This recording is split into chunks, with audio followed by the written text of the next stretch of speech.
J'ai grandi dans une petite ville de province où les légendes se murmuraient plus doucement que le vent, mais s'accrochaient aux vieilles maisons avec une poigne de fer. La plus sinistre d'entre elles était l'histoire de la Dame Blanche, dont le nom se transmettait d'une bouche à l'autre, s'enrichissant de nouveaux détails effrayants, comme de la mousse sur de vieilles pierres. On disait qu'elle était le fantôme d'une femme, ayant perdu la raison à cause d'une douleur insupportable provoquée par un amour malheureux. On pouvait la rencontrer sur les carrefours déserts, à l'heure où le soleil, saignant, se cachait derrière l'horizon, laissant le monde à la merci de sombres pressentiments. Elle apparaissait aux voyageurs vêtus de blanc, comme un linceul, son visage dissimulé par un voile transparent, et son regard, selon la rumeur, transperçait, privant de toute volonté. La Dame Blanche attirait les voyageurs solitaires, leur offrant son aide. Mais, une fois la confiance gagnée, elle les emmenait au cœur de la forêt, où ils disparaissaient sans laisser de traces, prisonniers à jamais des ténèbres. Adolescent, comme tous mes camarades, je considérais ces histoires effrayantes avec une certaine dose de scepticisme, cachant derrière cela de l'admiration et de la peur. Mais lorsque l'hiver, frappant ma ville natale de froid rigoureux, la rendit déserte et silencieuse, la légende de la Dame Blanche devint réalité. Tout commença avec la disparition de mon meilleur ami, Jean-Pierre. Cela s'est produit à la fin de décembre, la veille de Noël. Saint-Pierre, chercheur et romantique dans l'âme, s'était pris de passion pour les mythes locaux. Il traquait les preuves de l'existence de la Dame Blanche, recueillant méticuleusement les récits et étudiant de vieilles cartes. La certitude brillait dans ses yeux. Il savait comment l'invoquer et se préparait à un rituel mystérieux. J'ai tenté de l'en dissuader, mais il était aussi inébranlable que le granit. Il affirmait l'avoir vue en rêve, qu'elle l'attendait. Peu avant sa disparition, il m'a montré le lieu où il comptait accomplir le rituel. Une vieille chapelle abandonnée, cachée à l'orée de la forêt, l'endroit où, selon les légendes, elle apparaissait le plus souvent. Le jour où Jean-Pierre disparut, un froid terrible régnait. Le vent hurlait, tel un fantôme égaré glissant dans les rues désertes. La neige tombait abondamment, recouvrant le monde d'un linceul blanc, comme un lit de mort. Il semblait que la nature elle-même pleurait son geste à venir. J'éprouvais une angoisse, un nœud serré à la gorge, mais je l'écartais comme une mouche importune. Je n'avais que 17 ans, et comme beaucoup de mon âge, je croyais en la solidité de l'amitié, en l'éternité de la jeunesse. Mais le lendemain matin, Jean-Pierre ne vint pas à l'école. Sa table était vide et son téléphone semblait s'être tu à jamais. L'inquiétude de la mère de Jean-Pierre, perceptible dans chaque mot, me glaça le sang. Elle m'appela et dans sa voix perçaient des notes de désespoir. Nous fouillâmes sa maison, minutieusement, centimètre par centimètre, mais nous ne trouvâmes aucune trace. Seuls les livres éparpillés sur la table et le lit défait rappelaient sa récente présence. La police participa aux recherches, mais tous les efforts furent vains. Pendant plusieurs jours, toute la ville fut saisie d'une peur glaciale. On murmurait que la Dame Blanche, la mystérieuse Dame Blanche, avait enlevé Jean-Pierre. À la tombée de la nuit, les gens s'enfermaient chez eux, craignant même de regarder par la fenêtre après le coucher du soleil. La nuit, La ville s'enfonçait dans les ténèbres, que seuls de rares éclairs froids de lampes de police perçaient.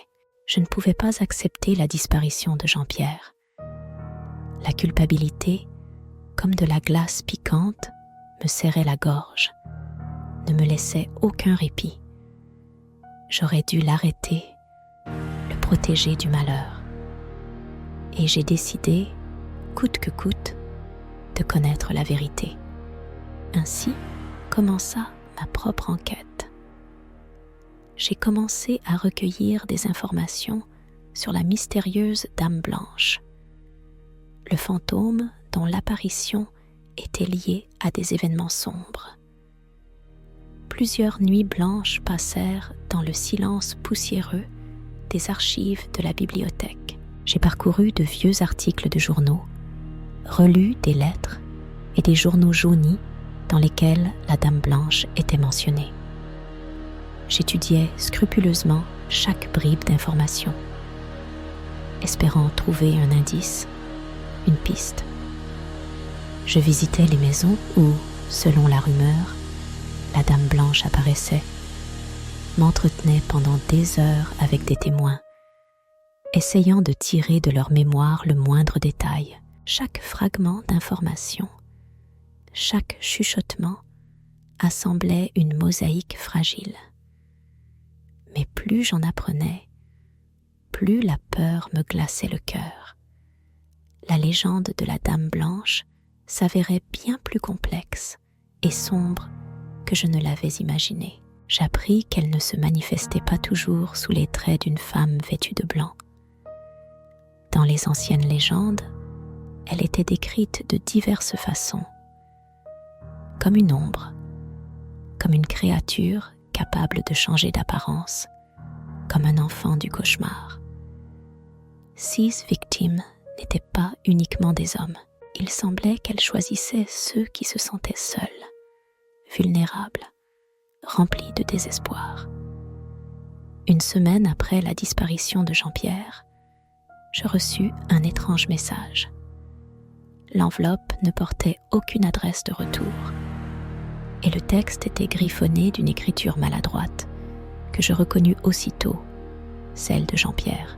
Dans la lettre, il révélait être tombé dans un piège, que la Dame Blanche était tout près, jouant avec lui comme un chat avec une souris. Il m'implorait de venir à la chapelle et de le sauver. Je savais que c'était mortellement dangereux, mais je ne pouvais pas faire autrement. Au fond de moi, je sentais que Jean-Pierre avait besoin de moi, que sa vie dépendait de moi. Je pris la ferme décision de me rendre à la chapelle. Le soir, alors que j'entrais dans la forêt, le vent rugit, s'intensifiant à chaque minute. La neige tombait à l'aveugle, réduisant la visibilité à quelques mètres. L'obscurité s'épaississait, m'enveloppant de tous côtés, comme une créature vivante et respirante. Je progressais sur le chemin enneigé, m'orientant grâce aux vieilles cartes, autrefois précieusement conservées par Jean-Pierre. Mon cœur battait la chamade alors que j'atteignais enfin la chapelle. Elle se dressait seule, à l'orée de la forêt, enveloppée par l'obscurité. Les fenêtres étaient brisées, les portes arrachées de leurs gonds, comme si quelqu'un, pris de fureur, les avait violemment arrachées. Le temps semblait s'être arrêté ici, ne laissant derrière lui qu'un silence pesant, seulement interrompu par le hurlement du vent. Je franchis le seuil, pénétrant à l'intérieur. Le froid et l'humidité régnaient en maître, pénétrant jusqu'aux os. Les murs, autrefois majestueux, étaient désormais couverts d'une moisissure répugnante, dégageant une odeur de renfermé et de décomposition. La pénombre s'épaississait, comme si elle pressentait le danger. La faible lumière de ma lampe de poche révélait les vestiges d'un feu de camp, allumé probablement il y a quelques jours. Autour, Des objets jonchaient le sol, que je reconnus sans hésitation. Le carnet usé de Jean-Pierre, sa lampe de poche, une boussole brisée. Je me mis à chercher mon ami, hurlant son nom de toutes mes forces. L'écho répercutait mes mots dans les voûtes désertes de la chapelle, les multipliant dans le silence. Plus j'appelais, plus je ressentais la présence de quelque chose de sinistre, d'autre monde. Je ne pouvais me défaire du sentiment d'être observé, que quelqu'un était tapi dans l'ombre, attendant le moment propice. Soudain, le silence fut percé par un faible gémissement, plein de douleur et de désespoir. Il venait du fond de la chapelle. Serrant ma lampe de poche, je m'y dirigeais, le cœur battant la chamade. Au fond de la chapelle, à la lueur de quelques bougies, je vis ce qui allait à jamais bouleverser ma vie. Jean-Pierre se tenait au fond, dos à moi, sa silhouette se perdant dans la pénombre. Il était vêtu d'une robe blanche et son visage était dissimulé par un voile fin comme une toile d'araignée. Mon cœur battait la chamade alors que je m'approchais lentement. Chaque pas résonnait d'un écho sourd dans le silence. Je fixais le regard, tentant de discerner ses traits. Finalement, il se retourna et à cet instant, le sang se glaça dans mes veines. Ses yeux, autrefois si vifs et pleins de vie, étaient désormais vides, morts, comme ceux d'une poupée de porcelaine. Une étrange, contre nature sourire flottait sur ses lèvres. Il semblait être une personne complètement différente, méconnaissable. « Tu es venu ?» chuchota-t-il d'une voix qui n'appartenait absolument pas à Jean-Pierre. La voix était froide et tenace, comme le brouillard d'automne. « Je t'ai attendu si longtemps. » À cet instant précis, j'ai perçu toute la vérité. La Dame Blanche existait, et elle possédait Jean-Pierre. Et maintenant, elle venait me chercher. Il s'avança vers moi. Je reculais, horrifié, cherchant désespérément à comprendre ce qui se passait. Dans la main de Jean-Pierre Dame Blanche, un couteau brillait, jetant des reflets sinistres dans la pénombre. « Tu dois faire partie de moi, » murmura-t-il, sa voix froide et cruelle. « Tu dois rester ici pour toujours. » J'essayais de me libérer de son emprise, mais il semblait 10 fois plus fort que moi. Il me saisit le bras, comme dans un étau d'acier, et m'entraîna vers l'autel ancien et sombre. Je luttais de toutes mes forces, criais, appelais à l'aide, mais seul l'écho répondait dans le silence du vieux caveau. Pas un son, pas une âme aux alentours. En cet instant effroyable, je compris que la Dame Blanche avait triomphé. Mon destin était scellé. Je n'étais qu'une nouvelle victime de sa soif insatiable. Il plaça le couteau contre ma gorge.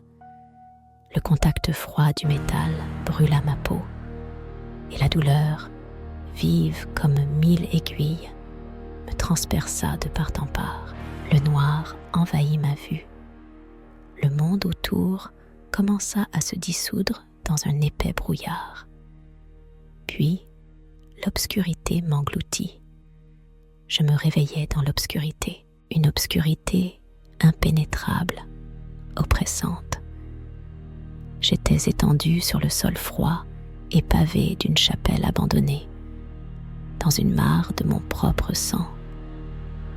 Autour de moi, un silence de mort régnait, brisé seulement par une respiration rauque et saccadée. J'essayais de me soulever, mais mon corps ne répondait pas. Chaque muscle me brûlait de douleur, comme si une centaine de lames tranchantes m'avaient lacéré. Je ressentais une faiblesse accablante, un épuisement total. Je m'observais prudemment. J'étais debout, vêtue d'une robe blanche. Un fin voile tombait de mon visage. Quelque chose changeait en moi, comme si une force inconnue remodelait mon essence. Un froid glacial me parcourut. L'isolement me transperça, et une tristesse infinie envahit mon âme. Soudain, un miroir apparut devant moi, lisse comme la surface d'un lac gelé. Je m'y plongeai, dans l'espoir de me voir, mais ce n'était pas moi qui apparus. C'était la Dame Blanche, spectrale et magnifique. À partir de ce moment, je devins une partie d'elle, liée à jamais par un fil invisible. Je devins un fantôme, à jamais perdu dans les bois et au carrefour. Désormais, j'étais condamnée à errer, à traquer de nouvelles victimes, à les attirer dans mes filets mortels. Dissimulant mon visage sous un voile impénétrable, je murmurais des promesses. J'attirais les voyageurs dans mes bras. J'attendais patiemment qu'un imprudent tombe dans les pièges que j'avais tendus. Ce n'était pourtant pas la fin de mon histoire. Peu de temps après cette nuit fatidique, où je devins une part sombre de la légende, un homme arriva en ville. C'était un chercheur de phénomènes paranormaux, un expert des mythes et légendes locales. Ses connaissances s'étendaient également à l'histoire de la Dame Blanche. Il était venu ici avec un seul but, me trouver et me détruire, débarrasser le monde de ma présence. L'homme commença son enquête, interrogeant minutieusement les habitants, étudiant les archives anciennes, visitant les lieux où l'on disait que la Dame Blanche apparaissait. Il était persuadé qu'il réussirait à l'emporter, à rompre le lien maudit entre elle et ce monde. Finalement, il me trouva. Son chemin le mena à une vieille chapelle, perdue au milieu des arbres séculaires. Il entra et je sentis son approche. J'attendais, retenant mon souffle, ressentant sa peur, une résolution poignante et, étrangement, de la curiosité. Je m'étais préparée à la rencontre. Je me suis présentée devant lui sous les traits de Jean-Pierre, celui que j'avais été autrefois. Dans ses yeux se reflétait un sentiment double, une peur brûlante et un faible espoir. Je me suis adressée à lui en implorant son aide, le suppliant de me libérer de mes chaînes. Il a cru. Il voulait me sauver, me sortir de cette histoire cauchemardesque. Et pour cela, il a fait un pas avec moi dans l'ombre, au cœur même de la forêt maudite. Je l'ai conduit vers un ravin sombre, où, selon la rumeur, la Dame Blanche, perfide, cachait ses victimes depuis des siècles.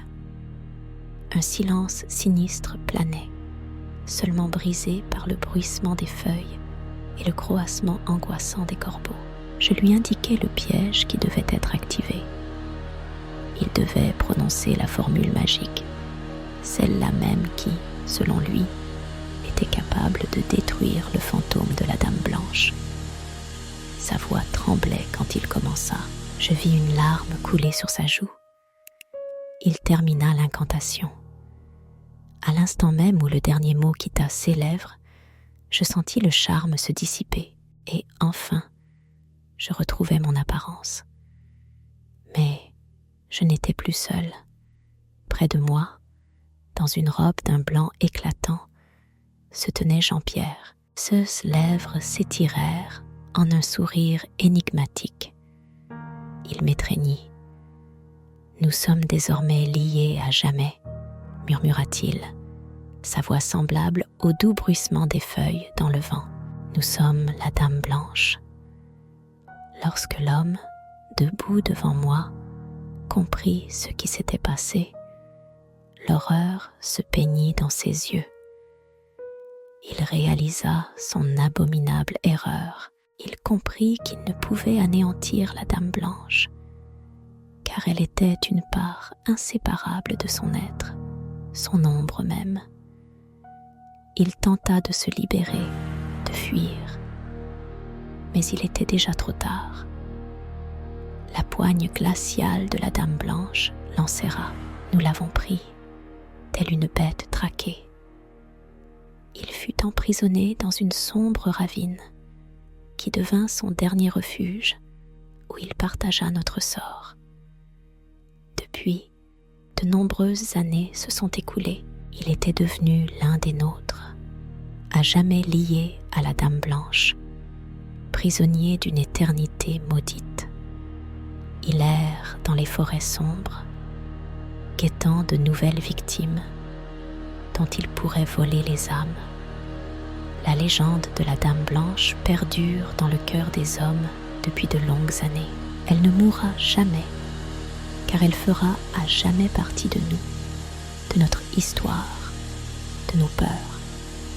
Mais à présent, je vais vous révéler le plus grand secret, la vérité la plus surprenante. Je ne suis ni un fantôme, ni un spectre, ni une créature des forces obscures. Je suis un être humain vivant. J'écris cette histoire, déversant sur le papier tout ce qui m'est arrivé. Je suis le chercheur qui est venu en cette ville pour retrouver les traces de la Dame Blanche. Je suis l'homme qui rêvait d'anéantir cette légende, de l'effacer de la mémoire des hommes.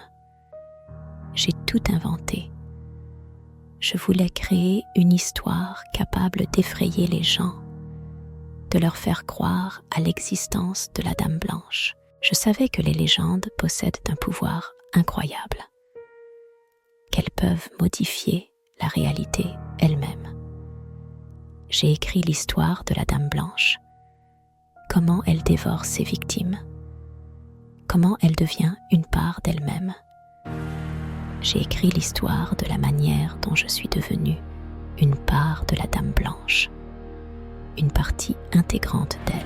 J'ai écrit cette histoire pour tester son pouvoir, pour vérifier son influence, pour comprendre ce qui se passerait si j'y croyais moi-même, de tout mon être.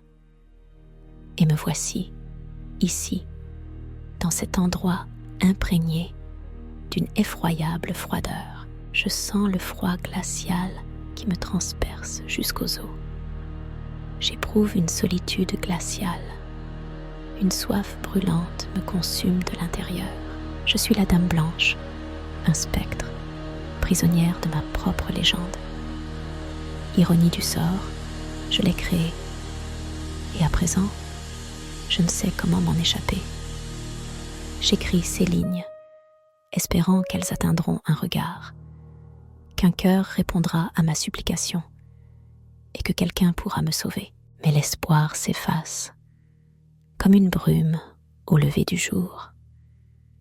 Car les légendes, comme chacun sait, ne meurent pas. Elles sont éternelles, contraignantes, implacables. La nuit est tombée. J'entends le vent hurler, comme s'il gémissait de désespoir, torturé à l'extérieur de la fenêtre. La neige, tournoyant dans une danse folle, tombe derrière la fenêtre, recouvrant le monde d'un suaire blanc, et je la vois. Elle se tient dans l'ombre d'un coin de la pièce, comme un fantôme tissé de brume et de souvenirs. Elle porte une robe immaculée et un fin voile dissimule son visage, ne laissant entrevoir que les contours flous de ses traits. Ses yeux, vides comme des puits, me fixent, me transpercent du regard. Elle attend, et je le sais, de toute mon âme tourmentée. Elle est venue me chercher pour m'emporter dans ses bras glacés. Je n'ai plus la force de résister, de lutter contre l'inévitable. Je sens quelque chose en moi se dissoudre, cédant à l'appel de la nuit. Je suis dame blanche, et je vivrai éternellement, comme un fantôme figé dans le temps. Je ne distingue plus la réalité de la simple illusion. J'écris ces dernières lignes, sentant mes doigts s'engourdir de froid. La neige a recouvert toutes mes traces, effaçant le chemin que j'ai parcouru. Son appel devient de plus en plus pressant, perçant. Il est temps d'y aller, à la rencontre de l'inconnu.